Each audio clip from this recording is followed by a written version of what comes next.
Missing his third straight game, the Baltimore Ravens put up 30 points and defeated Caleb Williams and the Chicago Bears 30-16. Baltimore's win snaps a 4-game losing streak and puts an end to Chicago's 4-game winning streak.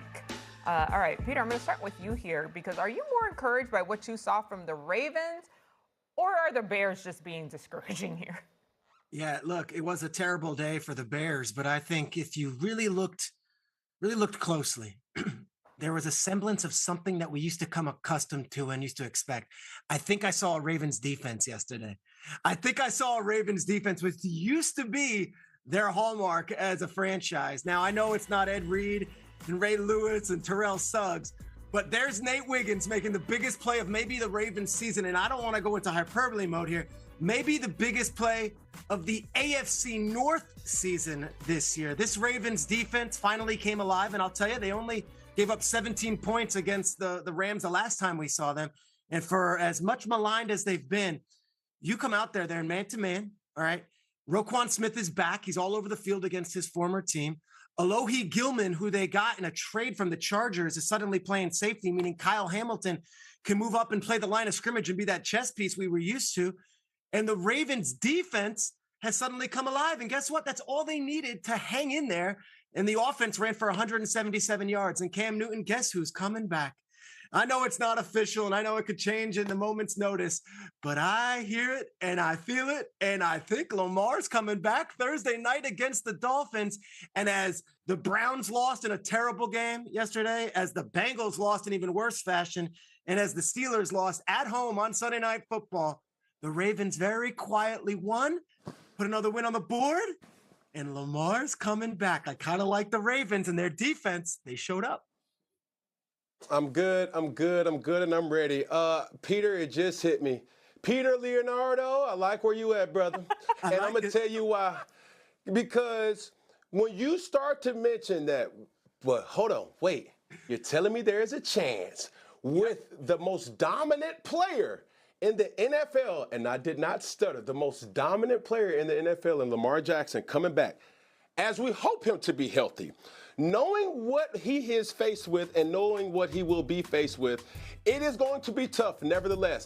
And I think what the Baltimore Ravens have put themselves in a position is the margin of error is now shrunk, but they're well and capable of being exactly who they want to still be. They're in a division where nobody seems to want to take the lead. You got Cincinnati.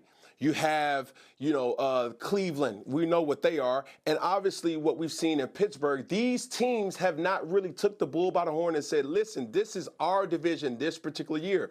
So, yes, the optics doesn't look good to be 2-5 right now. But yet, with everything trending up, being able to run the football and that spark that Tyler Huntley has been able to produce, now you raise a question, where has this guy been? Hey, where has this defense been? And I know these guys are going to continue to come back with healthy players that can make a big difference. I'm glad you asked that point about Tyler Huntley, because where the hell has he been? What did he do in his career to be relegated behind Cooper Rush? Somebody explain that to me.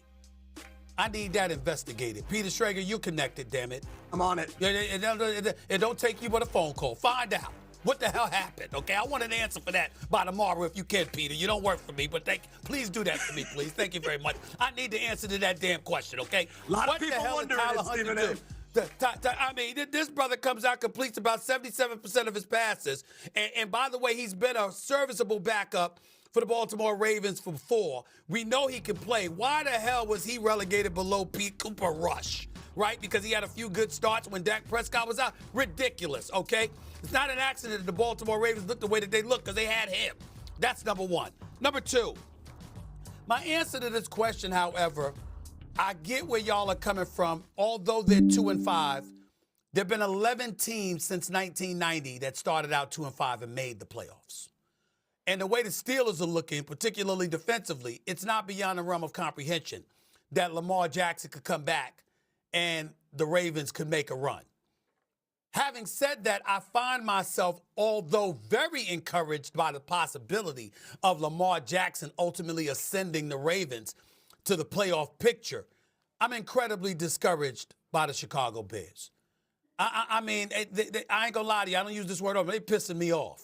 I really am getting disgusted because they're the worst red zone team in the National Football League. You know, convert like 46% of their possession. I mean, come on. I mean, the only reason they won the games that they won when they went 4 straight is because they were opportunistic, Peter and Cam. They had about 15 takeaways. You know, you're just looking at them. It's like, damn, could y'all get it together? I mean, damn. Listen, Caleb Williams is not a scrub. The hell you doing throwing an interception and you in your own damn territory, your own 10-yard? What's that about, bro? What's that about? Okay? I mean, enough. You know, you looking at you got cats like what you gotta do is that you got DJ Moore. You got cats that can play Swift. Y'all ain't scrubs now. You can play. We've seen it. But you go to Baltimore, who's reeling, and you don't take that opportunity to stomp on it. It ain't like they dropped 40 on you or something. It ain't like Hundley ran out there and threw for 400 yards. You were in position to win the game. You just find yourself looking at Chicago. Detroit is in your division. Green Bay is in your division. If there is a team in the National Football League that should play every week with urgency, it is them. Because one loss here or there could cost them more than it would cost most teams in the National Football League. History has proven that about the Chicago Bears. But somehow, some way, no matter how much they get talent-wise, it's one stupid, ill-advised mistake after another at the most inopportune times. I believe in the Chicago Bears talent. I believe in their coach. I believe in their management. You understand? From Kevin Warren on down. I believe in these brothers. But I see them, and they're right there, and then you're just waiting for the mess up. You're just waiting for it. And I'm sick and tired of having that attitude about them, and I'm sick and tired of them making naysayers out to be prophets. Get it together, damn it. Get it together. Maybe the greatest indictment yesterday was the Ravens had a 4th down and short, and it's a close game in the second half, and John Harbaugh takes the penalty, punts the ball away, and says, no. We'll trust our defense, which has been horrible all season because we know the Bears can't move the ball on us. And like you said, Caleb Williams threw a terrible pick in their own end zone. And then, of course, Nate Wiggins intercepts it, and that's all she wrote. It was basically the Ravens saying, come on, Caleb, come beat us. And he wasn't up for that. And that's why you can't mention him now with the Jaden Daniels of the world and other people just yet because of these damn mistakes. Yep, that's the problem with expectations. We set them a little too high sometimes, and here we are. All right, the Pats look like they are back, but Bills Mafia could be saying,